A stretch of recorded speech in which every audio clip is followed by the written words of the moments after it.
Where you? Oh, where's she at? I got you right here. Oh, okay. There you go. Okay, so what I'm gonna do here is I'm gonna mince this onion because what I want to do is I want to incorporate the onion into those green beans. But like the kids always tell you, nobody likes to taste the onions, or they don't think they do. But onion is one of the most important things you can cook with ever in your life. So I'm just gonna cut a small rib off, right?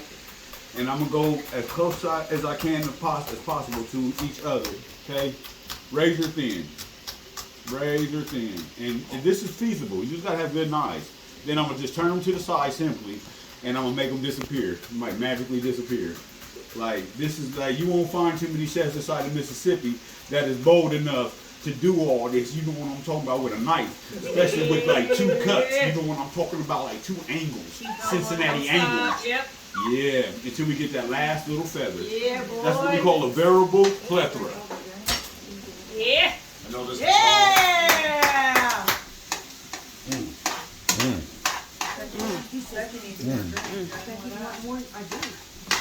So I got cherries. I got sun-dried cherries in here. That's what I was about to ask. Yeah. And I got bacon fat, and I got onions and garlic.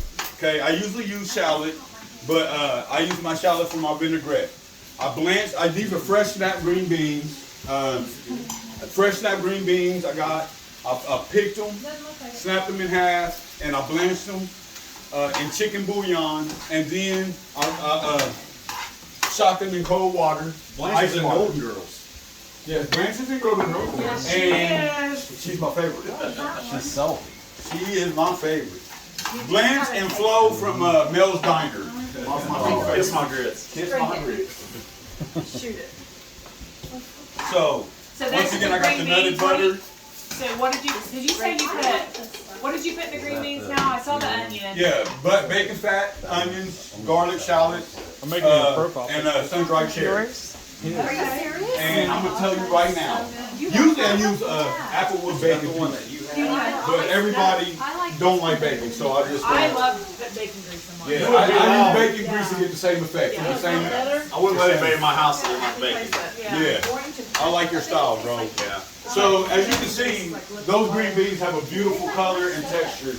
They're perfectly blanched. Yeah, they're perfectly blanched, and that cherry flavor is bleeding in. And like I said, it's not raisin. The cherry has a tartness and a sweetness that compensates perfectly with the bacon fat and that nutted butter that I put in there. So I'm gonna just let them go for a couple more seconds. My timer should be going off here in just a minute. Oh yeah. Those are about 2 minutes from glory. Thank you. Love it. I need to get a lemon ready. So one thing I do before I put my butter on, as we all know, squeeze lemon on all seafood. It cuts through the fishiness of the seafood.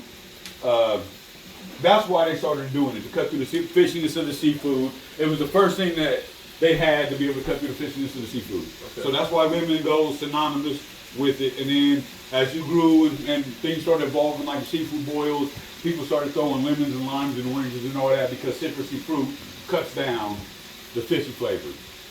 And anytime you make a boil or you use seafood, or you use fruit like in a boiling capacity, you want to squeeze your fruit, just cut it in half, squeeze it, and drop the whole thing in there. But you got to squeeze it and drop the whole thing in there first. Don't just throw it in there without squeezing it. Okay, so now that the green beans are done, You squeeze and drop. I'm gonna pan them up, and then I'm gonna heat my risotto. I actually can do the risotto in this since I didn't.